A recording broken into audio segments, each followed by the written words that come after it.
আজ শুক্রবার সকাল উত্তরপাড়া থেকে রিষড়া হয়ে চাঁপদানি পর্যন্ত এক বিশাল নির্বাচনী রোড শো করা হলো।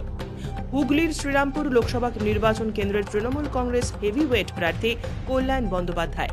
এদিন এই রোড শোতে প্রার্থী কল্যাণ বন্দ্যোপাধ্যায় ছাড়াও উপস্থিত ছিলেন হুগলি জেলার প্রাক্তন বিধায়ক, বর্তমান বিধায়করা সহ হুগলির বিভিন্ন পৌরসভার পৌর প্রধান, উপপ্রধান, পঞ্চায়েত প্রধান, উপপঞ্চায়েত প্রধান এবং হুগলির জেলা পরিষদের কর্মাধ্যক্ষেরা।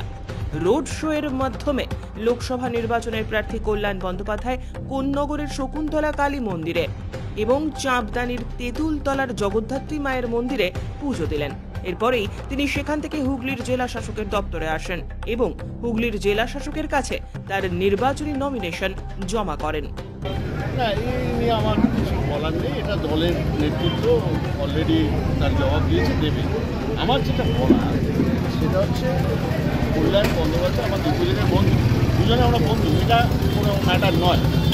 কিন্তু আমি কল্যাণ বন্দ্যোপাধ্যায় অলরেডি 3বার জিতেছে, এবারও আশা করি জিতবে। এবং সবচেয়ে বড় জিনিসটা একজন জনপ্রতিনিধির কীরকম হওয়া উচিত সেইটা একটা আদর্শ হচ্ছে কল্যাণ বন্দ্যোপাধ্যায় ব্যস্ততম একজন আইনজীবী, সবাই জানি আমরা। এবং পার্লামেন্টে আমরা অনেক এমপিকে দেখেছি তারা ভোটে যেতে, তারপরে তাদের কোনো ছাড়া সত্ত্বেও পার্লামেন্টে পাওয়া যায়, প্লাস তাদের এলাকাতেও বিশেষ দেখতে পাওয়া যায়। কল্যাণ বন্দ্যোপাধ্যায়কে এই জন্যে আমি একটা আদর্শ সাংসদ বলি, জনপ্রতিনিধি বলি। এই জনপ্রতিনিধি, সাংসদ হোক, বিধায়ক হোক, এই যে পঞ্চায়েতের এই পুরসভার দাঁড়িয়ে রয়েছে আমার কাছে, পুরসভার পুরসভার চেয়ারম্যান স্বপন দাস, ভোটে জেতার পরে তারা আর তাদের দেখতে পাওয়া যায় না। মানুষ তাদের কাছে গেলে তারা বিরক্ত হয়। বন্দ্যোপাধ্যায় সেই ব্যতিক্রমীদের মধ্যে একজন, যে মানুষের সঙ্গে তার সংযোগ থাকে, তার ফোন যে কেউ ফোন করতে পারে, ফোন ধরে, হতে পারে। কীরকমভাবে চলছে, সিকিউরিটি কতটা কী করা হয়েছে? দেখুন, আমাদের পৌরসভার থেকে আমরা যা যা করা দরকার, এখানে প্রচুর মানুষ দণ্ডি কাটে। তার জন্য আপনারা দেখছেন একদম নতুন রাস্তা করে দিয়েছি, যাতে মায়েরা, বাবারা যারা এখানে দণ্ডি কাটবে তাদের জন্য এতটুকু যাতে কষ্ট না হয়, তার জন্য আমরা নতুন পিচের রাস্তা করে দিয়েছি, যাতে সবাই সমানভাবে উপভোগ করতে হবে। এছাড়া আজকে রাত্রে 10টার থেকে সমস্ত ঘাটগুলোতে আমাদের পৌরসভার কর্মীরা থাকবে। পর্যাপ্ত পরিমাণ আলোর ব্যবস্থা করা হয়েছে। ঘাটগুলোতে স্বাস্থ্যকেন্দ্র খোলা হয়েছে। ঘাটগুলোতে নৌকা থাকবে, সমস্ত ঘাটের সঙ্গে সমন্বয়। যদি কেউ তলিয়ে যায় তাহলে সেই নৌকার মাঝিরা তাকে রেস্কিউ করবে।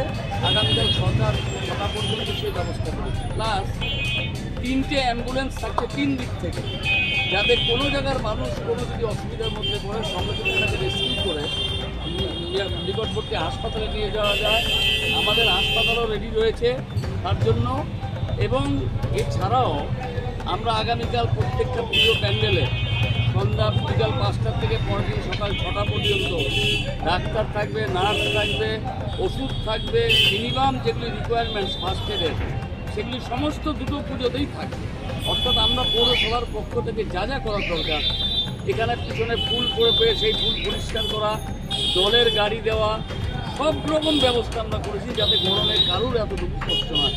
যে পুণ্যার্থীরা আসবে পুণ্যঘরে, তারা যেন সুখ সমৃদ্ধিতে ফিরে যায়, এটাই মায়ের কাছে আমরা প্রার্থনা করবো। যারা পুজো দিতে আসবে তারা আবার সুস্থভাবে বাড়ি ফিরে যায়, এটাই মায়ের কাছে। কত মানুষের ঢল নামবে বলে মনে করা যাচ্ছে? প্রায় 8-10 লক্ষ লোক আসে এখানে, এবং প্রত্যেকেই কিন্তু পুজো দেয়, দণ্ডি দেয়, তারপরে জল ঢালে। ধরুন আজকে রাত্রে 12টার থেকে এখানে খুলবে, কালকে সকাল 12টা পর্যন্ত টানা ভিড় থাকবে জল। যারা মায়ের বেদিতে জল ঢেলে তাদের মনস্কামনা পূর্ণ হয় বলেই এইভাবে দেয়। এবং ছাগ বলিদান এখনও হচ্ছে, আগে অনেক বেশিও দেয়, এখনও কিছু হচ্ছে, কম হচ্ছে। ক্ষীরের পাঠা অনেকে বলে দিচ্ছে, অনেকে আর বুঝতে পারছে যে এটা ঠিক নয়। আস্তে আস্তে আস্তে আস্তে সেটা কমে যাচ্ছে, কিন্তু তাও 2-4 হচ্ছে, কিছু করার নেই। হিন্দু ধর্মের প্রতি যার বিশ্বাস, যেরকম বিশ্বাস, সেই বিশ্বাস নিয়ে মানুষ বেঁচে থাকুক। আমরা কারোর ধর্মে আঘাত করতে চাই না। প্রত্যেকটা মানুষের সুখে থাকুক, ভালো থাকুক, মায়ের কাছে এই প্রার্থনাই করি, যেন পূর্ণগড়ের প্রত্যেকটা মানুষ সুখে সমৃদ্ধি থাকে।